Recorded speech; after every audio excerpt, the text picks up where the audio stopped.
कैसे अब विदेश गए बिना भी विदेशी संस्थानों में पढ़ने का मौका भारत के छात्रों को मिल सकेगा। नमस्कार, मैं हूं अविनाश और आप देख रहे हैं एबीपी अनकट। पिछले वीडियो में मैंने आपको बताया था कि कैसे 34 साल के बाद शिक्षा नीति में बदलाव हुआ है और कैसे अब मोदी सरकार ने नई शिक्षा नीति को मंजूरी दे दी है। साथ ही ये भी बताया था कि इस नई शिक्षा नीति में पहली क्लास से लेकर 12वीं क्लास तक की पढ़ाई में क्या क्या बदला है। अब इस वीडियो में हम बात करेंगे हायर एजुकेशन की। देखेंगे कि इस नई शिक्षा नीति से हायर एजुकेशन कितना बदल जाएगा और कैसे अब विदेश गए बिना भी विदेशी संस्थानों में पढ़ने का मौका भारत के छात्रों को मिल सकेगा।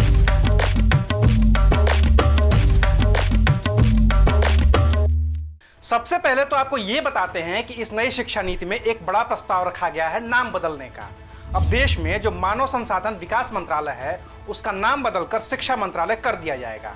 आमतौर पर बोलचाल की भाषा में हम मानव संसाधन विकास मंत्री को शिक्षा मंत्री ही कहते थे, क्योंकि 1985 तक इस मंत्रालय का नाम शिक्षा मंत्रालय ही था। राजीव गांधी सरकार में इसका नाम मानव संसाधन विकास मंत्रालय किया गया था, लेकिन अब फिर से इस मंत्रालय को आधिकारिक तौर पर शिक्षा मंत्रालय कहा जाएगा।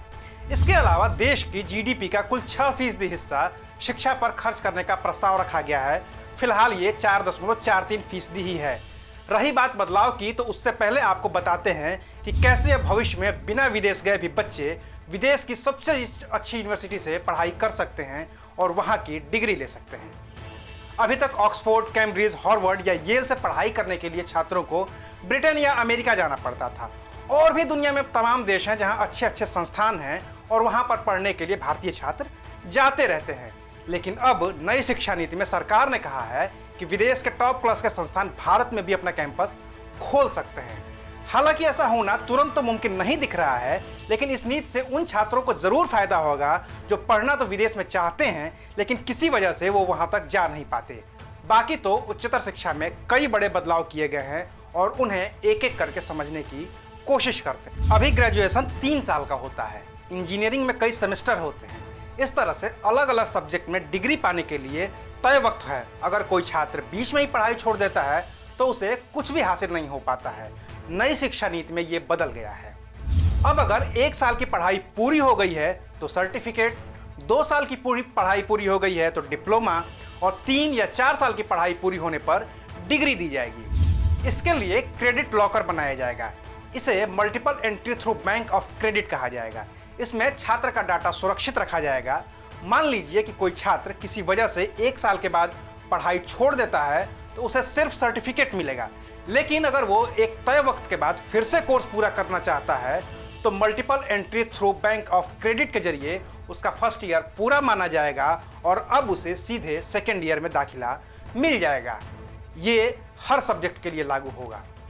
एक बड़ा बदलाव विषयों को लेकर भी हुआ है।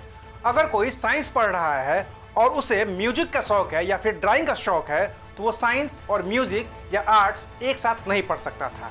नई शिक्षा नीति इसकी व्यवस्था दे रही है। अगर साइंस मेन सब्जेक्ट है स्टूडेंट का तो इसे मेजर कहा जाएगा। बाकी अगर वो इसके साथ म्यूजिक पढ़ना चाहता है तो म्यूजिक सब्जेक्ट को माइनर कहा जाएगा। ये व्यवस्था भी हर विषय के लिए होगी। पोस्ट ग्रेजुएशन में भी 3 विकल्प मिलेंगे। जिन्होंने 3 साल का डिग्री कोर्स किया है उन्हें 2 साल का मास्टर करना होगा। अगर डिग्री कोर्स 4 साल का है जिसमें शोध किया गया है तो मास्टर्स 1 साल का होगा। कंबाइंड ग्रेजुएट मास्टर्स कोर्स भी इसमें शामिल किया गया है जिसे 5 साल में पूरा करना होगा। एमफिल को खत्म किया जाएगा। नई शिक्षा नीति में छात्र ग्रेजुएशन, फिर एमए और उसके बाद बिना एमफिल किए पीएचडी कर सकेंगे।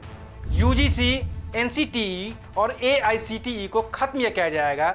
एक रेगुलेटरी बॉडी बनेगी। कॉलेजों को खुद से डिग्री देने का अधिकार नई शिक्षा नीति में दिया जा रहा है। अब किसी कॉलेज को यूनिवर्सिटी की मान्यता नहीं देनी होगी, वो खुद से डिग्री दे सकेगा। हालांकि इसमें लगभग 15 साल का वक्त लगेगा।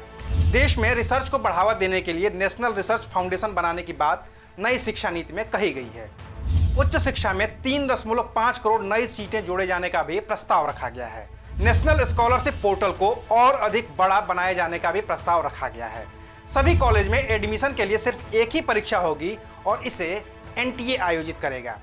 Higher education commission of India यानी कि HECI को सेटअप किया जाएगा। यह पूरे हायर एजुकेशन सिस्टम के लिए सिंगल बॉडी होगी जिसके पास हर तरह की अथॉरिटी होगी। मेडिकल और लीगल एजुकेशन को HECI से बाहर रखा गया है। HECI के भी 4 हिस्से होंगे। पहला होगा national higher education regulatory council यानी कि NHERC, जो रेगुलेटरी बॉडी होगी। दूसरा होगा जनरल एजुकेशन काउंसिल यानी कि GEC, जो पढ़ाई की गुणवत्ता को तय करेगा। तीसरा होगा हायर एजुकेशन ग्रांट काउंसिल यानी कि HEGC, जो पैसे देगा हायर एजुकेशन को। और चौथा होगा नेशनल एक्रेडिटेशन काउंसिल, जो मान्यता देगा। नेशनल एजुकेशन टेक्नोलॉजी फोरम यानी कि NETF बनाया जाएगा, जहां तकनीक के जरिए आइडिया एक्सचेंज करके सीखने की क्षमता, मूल्यांकन, प्लानिंग और एडमिनिस्ट्रेशन को और मजबूत बनाया जा सकेगा। मोटा मोटी मोदी सरकार की नई शिक्षा नीति 2020 का मसौदा यही है। ये नीतियां हैं, इन्हें पूरी तरह से लागू करने में सबसे अहम भूमिका शिक्षकों की होती है और इसलिए इस नई नीति में शिक्षकों के लिए भी प्रावधान किए गए हैं। इसके तहत अब B.Ed 4 साल का हो जाएगा। साल 2030 से टीचर बनने के लिए 4 साल का B.Ed पूरा करना जरूरी होगा। इसके अलावा शिक्षकों के लिए national professional standard for teachers बनाया जाएगा। समय समय पर शिक्षकों के काम का आकलन होगा और उसके आधार पर उनका प्रमोशन किया जाएगा। इन नीतियों के लागू होने के बाद से भारत की शिक्षा व्यवस्था में बदलाव आने की उम्मीद है। ये बदलाव कितना सार्थक होगा, ये अभी भविष्य में है। बाकी इस शिक्षा नीति से जुड़े जो भी अपडेट्स होंगे हम आपको बताते रहेंगे। देखते रहिए ABP अनकट। शुक्रिया। ABP न्यूज आपको रखे आगे।